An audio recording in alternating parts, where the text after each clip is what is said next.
नमस्कार दोस्तों, मैं सुमित यादव। आप देख रहे हैं जनता जानना चाहती है द सुनामी पर मौजूद हूँ आज पटेल चौक पर। पटेल चौक में बीच में ये पार्क, उसमें हम बैठे हुए हैं और मेरे साथ यहाँ मौजूद है एसएससी जीडी के छात्र जो लगातार पिछले 1.5 महीने से ज़्यादा हुए दिल्ली में मौजूद हैं, लेकिन अभी तक कोई सुनवाई नहीं हो रही। इनकी क्या मांगे हैं मैं कई वीडियो में बता चुका, उस पर दोबारा बात किसी आगे करेंगे। लेकिन ये छात्र यहाँ बैठे हुए हैं पटेल चौक पे, गुरुद्वारे में ठहरे हुए हैं और दिन में यहाँ रहते हैं और इनसे बाकी की बात इनसे आगे करेंगे और समझेंगे कि आगे की क्या तैयारी, क्योंकि 1.5 महीने से ज़्यादा इनको भी हो गए अब दिल्ली में, लेकिन अभी तक कोई सुनवाई नहीं हो रही। 2 महीने होने वाले हैं, कोई सुनवाई नहीं, कोई बातचीत नहीं। सरकार बंगाल चुनाव में व्यस्त है, असम चुनाव में व्यस्त है, लेकिन दिल्ली में मौजूद इन छात्रों की और वहाँ मौजूद किसानों की कोई सुनवाई नहीं। यहाँ छात्रों से बात करेंगे कि क्या बात हो रही है। क्या नाम? तो क्या लग रहा है, क्योंकि अब 2 महीने होने वाले हैं, आप लोगों को भी दिल्ली में घूम रहे हैं, भटक रहे हैं, कई प्रदर्शन हमने भी देखे, मैं भी आपके साथ रहा कई बार। तो आगे की क्या तैयारी है, कैसे सुनवाई की होगी?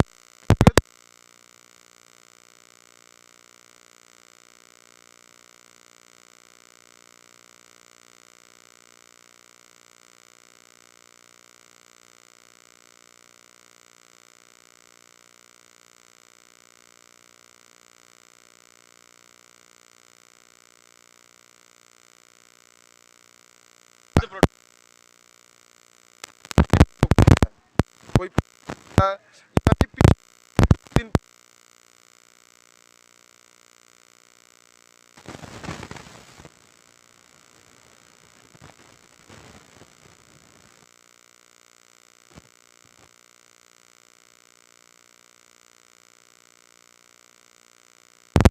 बहुत साल मुख्यमंत्री जो दिल्ली के हैं वो प्रदर्शन करते, लेकिन ये छात्र करते तो इनको परमिशन नहीं दी जाती। वजह कि सारा लागू है, कोविड का खतरा है, लॉकडाउन भी आगे हो सकती है, ऐसा कहा जा रहा है। सर कहाँ से हैं? महाराष्ट्र से क्या लग रहा है, क्यों नहीं सुन रही है सरकार, क्या वजह है? अभी चुनाव चल रहे हैं, इसी कारण सरकार चुनाव में व्यस्त है। जब चुनाव खत्म हो जाएगा तब आएगी सरकार।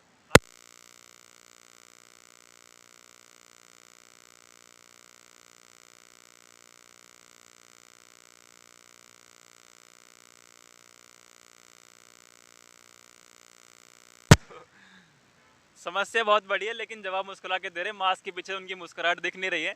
लेकिन इतनी बड़ी समस्या है 2 महीने, और क्यों मैं बार बार बोलता हूँ, ये वो सभी छात्र जो अपने सारे टेस्ट करके बैठे हैं, रिटर्न फिजिक्स सारे टेस्ट पास करने के बाद बैठे, ज्वाइनिंग का इंतजार कर रहे थे। सब इच्छा थी वर्दी पहनने की, की, लेकिन वो सपना क्षण भर में 2021 जनवरी में तोड़ दिया गया जब इसका मेरिट में नहीं आया।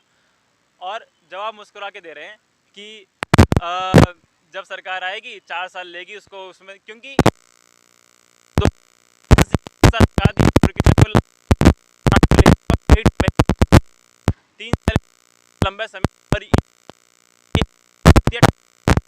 लिमिट, और लगभग वो छात्र एग्जाम की तैयारी भी नहीं कर सकते, अगले वैकेंसी के लिए फॉर्म भर भी नहीं सकते। और तो बात करेंगे और समझेंगे पूरी स्थिति। क्या? मैं विवेक सिंह बिहार से हूँ। सभी लोग मुस्कुरा के रहे यहाँ पे, मुझे समझ नहीं आ रहा। यहाँ पर रहते रहते लोग पागल हो गए हैं। सच्चाई तो यह है कि यहाँ पर सबका दिमाग खराब हो चुका है। 2 महीना से यहाँ सब यहाँ पर डटे हुए हैं, सबका दिमाग जो है थोड़ा अजीब हो गया। सब क्या बोले। मैं वैसे बिहार से बिलोंग करता हूँ, बिहार में सीतामढ़ी डिस्ट्रिक्ट से।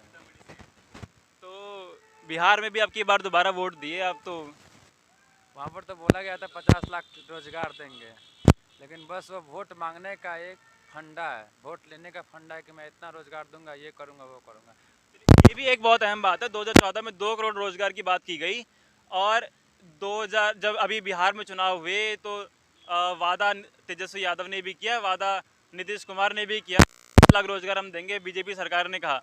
अब बंगाल गए हैं, बंगाल में 75 लाख रोजगार की बात कही जा रही है। तो चुनाव की गाड़ी जहाँ जाती है, रोजगार उस गाड़ी में सवार होके वहीं उसी राज्य में पहुँच जाता है, लेकिन उसके बाद चुनाव जीतने के बाद क्या होता है उसका पता नहीं। क्या लग रहा है सर, सरकार कब तक मानेगी भी या नहीं मानेगी? कुछ आशा, कोई उम्मीद दिख रही है कि नहीं? उम्मीद तो दिख नहीं रही है, लेकिन हम लोग तो कोशिश कर रहे हैं। सरकार को हम ही लोग बनाए हैं, सरकार हम लोगों से ही, आप लोगों से ही सरकार बनती है। ठीक है, नहीं सुनेगी, अगली इलेक्शन 2024 का इंतजार रहेगा हम लोग का भी।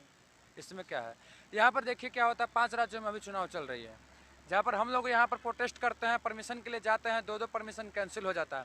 आधा घंटे पहले सीबीआई ऑफिसर फ़ोन करते हैं कि वहाँ पर कैसे क्या व्यवस्था है, कितने बंदे आप लोग रहेगा, सब व्यवस्था पूछते हैं, और उसके ठीक आधे घंटे बाद हमको परमिशन कैंसिल का वो व्हाट्सअप कर दे रहा है, परमिशन कैंसिल का रिसिप्ट बोलता है कि ऐसे कोरोना का हवाला देकर, कुछ भी बहाना देकर अपना ये कर दे रहा है। अब हम ये सरकार से पूछना चाहते हैं कि हम लोग यहाँ परमिशन अपने हक की न्याय के लिए ही हम लोग यहाँ पर कर रहे हैं, तो वहाँ पर कोरोना आ जा रही है, लेकिन बंगाल में चुनाव है, हर जगह चुनाव है, साला वहाँ कोरोना माने कि गाड़ी पर बैठ के चला जाता है कोरोना, फिर चुनाव के बाद आता है, और हम लोग के लिए कोरोना है। बंगाल चुनाव में रैली सेवा होती है, वहाँ पर लाखों की भीड़ होती है, वहाँ पर क्या कोरोना नहीं है? और हम अपने सही रास्ते के लिए, सही चीज़ के लिए मांग करते हैं, तो वहाँ पर कोरोना आ जाती है। ये सब बस कोरोना का हवाला दे के हम लोग को ये गुमराह किया जा रहा है।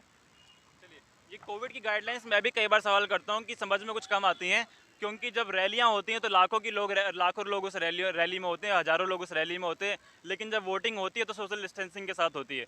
तो सवाल इस पर भी उठते हैं कि उसी राज्य में चुनाव हैं, रैलियाँ हो रही हैं और रैलियाँ हज़ारों लोगों के साथ हो रही हैं, लेकिन वोटिंग के टाइम पर सोशल डिस्टेंसिंग रखनी है।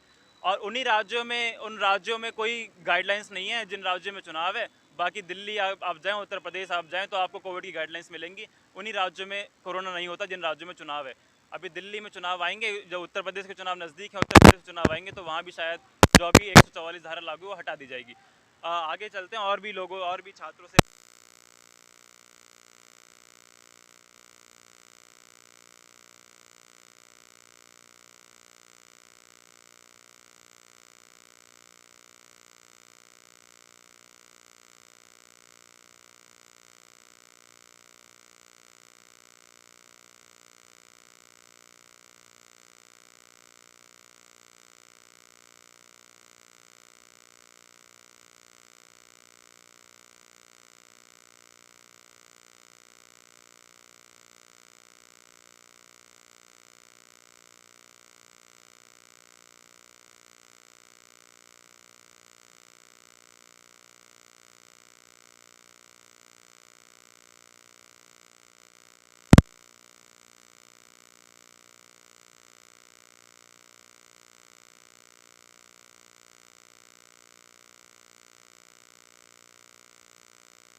चुनाव के टाइम पे मुद्दे बदल जाते हैं, मुद्दा युवा और रोजगार नहीं रहता, मुद्दा हिंदू मुसलमान हो जाता है।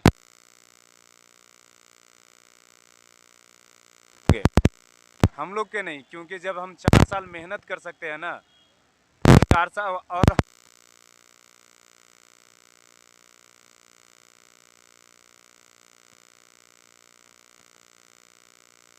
और इस बार भी शायद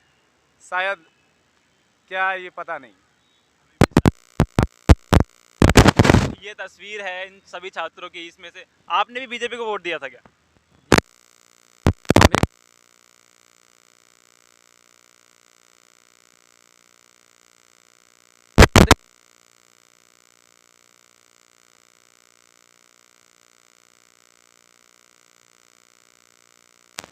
में मुद्दा आदमी कैसे भूल सकता है?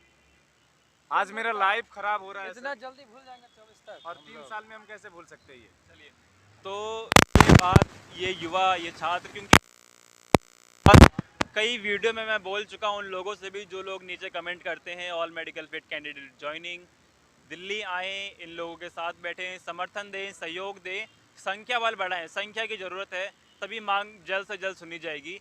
तो दिल्ली आएँ, दिल्ली पहुँचो, और मैं लगातार जिस तरीके से बात कर रहा हूँ, क्योंकि ये बात सिर्फ एसएससी जीडी की नहीं है, ये बात सिर्फ ये जो यहाँ दिल्ली में मौजूद 250 छात्र यहाँ मौजूद हैं, सिर्फ उनकी नहीं है, ये बात उन 6000 कैंडिडेट की नहीं है, ये बात उन 55,000 कैंडिडेट की नहीं है जिनको मेरिट से निकाला गया। ये बात उन सभी लोगों की है जो जितने भी युवा इस देश में हैं, जो लोग बेरोज़गार हैं, डिग्री, डिप्लोमा, पीएचडी करके बैठे हैं लेकिन रोज़गार नहीं है। ये बात उन सभी लोगों के लिए, जो अपनी पढ़ाई कंप्लीट करके बैठे हैं लेकिन काम नहीं है, रोज़गार नहीं है, उन सभी लोगों के लिए है। क्योंकि यहाँ पे सिर्फ एसएससी जीडी के छात्र बैठे हैं, अपनी आवाज़ उठा रहे हैं। मैं लगातार उन लोगों से भी बोल रहा हूँ कि आएँ दिल्ली, संख्या बल बढ़ाएं, सहयोग करें, तभी बात जल्द से जल्द सुनी जाएगी।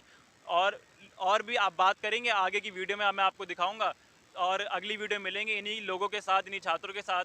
तो जुड़े रहे हमारे साथ, तब तक के नमस्कार, खुश रहें, स्वस्थ रहें।